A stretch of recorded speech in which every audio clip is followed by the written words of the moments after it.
Takapenkillä sinä ja minä, kaikki kävi niin luonnollisesti.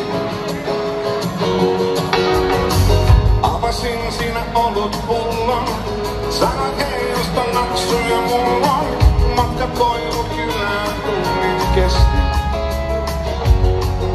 Ja suihkun kautta makuuhuoneeseen. Vieläkin siitä kierroksille menen.